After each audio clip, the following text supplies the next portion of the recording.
Seorang ibu selalu mencintai anaknya tanpa syarat. Ia berdoa dan berkorban hingga hembusan napas terakhir demi anaknya. Itulah yang dilakukan oleh Ibu Paus Leo ke-14, Paus Fransiskus, Paus Benediktus ke-16, dan Paus Yohanes Paulus II. Paus Fransiskus lahir dari rahim Ibu Regina Maria Sifori. Profesinya sebagai ibu rumah tangga. Ayah Paus Fransiskus, Mario Bergoglio, seorang akuntan yang bermigrasi dari Italia ke Argentina tahun 1929. Ibu Regina juga punya darah Italia. Walaupun ia lahir dan dibesarkan di Buenos Aires, keluarganya berasal dari Liguria, wilayah Genoa, Italia. Saat baru menikah dengan Mario, Ibu Maria bahkan tidak bisa menggoreng telur. Tapi demi membahagiakan keluarganya, ia berusaha keras untuk melakukan semua pekerjaan sebagai seorang ibu rumah tangga, termasuk masak-memasak. Pasangan Regina dan Mario punya anak 5 orang. Dan Jorge Mario Bergoglio yang kemudian menjadi Paus Fransiskus adalah anak pertama. Peran Ibu Regina sangat penting dalam membentuk si sulung. Ia mendidik Jorge menjadi orang berkarakter, berdisiplin, dan beriman yang kuat sejak kecil. Nilai-nilai yang kemudian menentukan kepausan Paus Fransiskus. Ibu Paus Benediktus ke-16, Maria Riger, sangat pandai memasak, terutama bikin kue dan hidangan penutup. Keterampilan itu mengantar dirinya untuk bekerja di luar rumah. Awalnya ia bekerja di rumah seorang jenderal di München. Kemudian ia direkrut oleh sebuah hotel berbintang untuk menjadi koki, membuat kue dan hidangan penutup bikinannya disukai banyak orang. Ibu Maria bertemu jodoh dengan Joseph Ratzinger, seorang polisi, lewat iklan jodoh di sebuah surat kabar Jerman. Pasangan ini mempunyai 3 anak, 2 laki-laki dan 1 perempuan. Kendati bekerja di luar rumah, perhatian Ibu Maria terhadap pertumbuhan anak-anaknya tetap terkendali. Ia mendidik mereka untuk hidup disiplin, rajin berdoa, dan penuh pengabdian. Rahasia keluarga Paus Benediktus ke-16 adalah mereka selalu berdoa bersama. Ketika ada masalah dalam keluarga, masalah diselesaikan dalam doa. Itulah sebabnya keluarga itu sangat harmonis.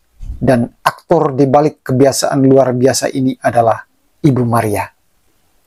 Emilia Wojtyla, Ibu Paus Yohanes Paulus II, lahir 26 Maret 1884.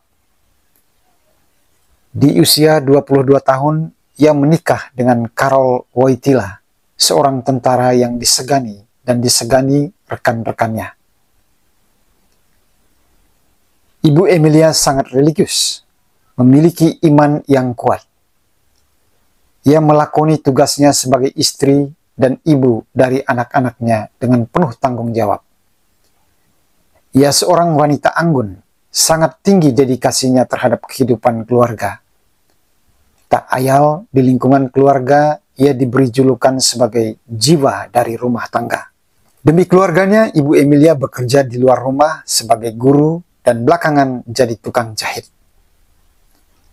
Pasangan Emilia dan Karol Wojtyla senior dikarunia 3 orang anak, 2 laki-laki dan 1 wanita. Mereka adalah Edmund Antoni, Olga, dan Karol Wojtyla Junior yang kemudian menjadi Paus Yohanes Paulus II. Ibu Emilia selalu bermimpi agar 1 dari anak laki-lakinya jadi dokter dan 1-nya lagi jadi imam. Doa dan harapannya terkabulkan. Edmund menjadi dokter dan Karol Wojtyla Junior jadi imam, bahkan paus. Sayangnya, Dr. Edmund kemudian meninggal muda. Nyawanya terenggut demam berdarah saat ia secara intensif menangani pasiennya. Sebelumnya, hati Ibu Emilia juga terguncang setelah Olga putrinya meninggal ketika masih bayi. Selama hidupnya, Ibu Emilia tidak asing dengan penderitaan dan kehilangan. Setelah kematian kedua anaknya, Ibu Emilia sakit-sakitan. Kesehatannya tidak pernah membaik. Ia menderita sakit ginjal dan mengalami gangguan jantung.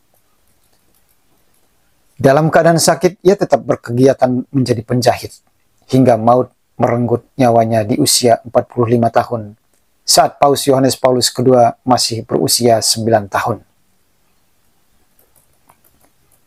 Ibu Paus Leo ke-14, Mildred Martinez Prevost, lahir tahun 1912 di Chicago, dari orang tua ras campuran yang datang dari New Orleans.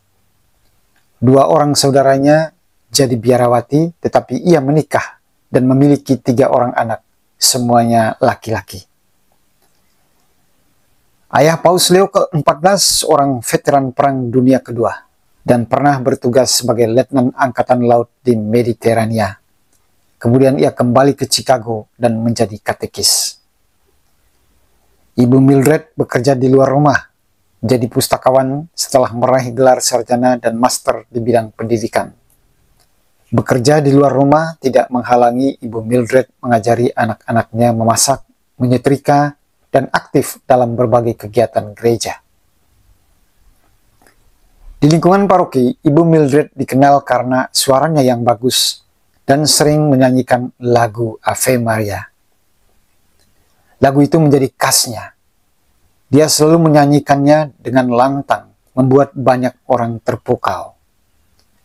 Anak-anaknya termasuk Robert Francis Prevost yang kemudian menjadi Paus Leo ke-14, meneladani Ibu Mildred. Mereka pun rajin ke gereja dan terlibat dalam banyak kegiatan di gereja seperti yang dilakukan ibu mereka.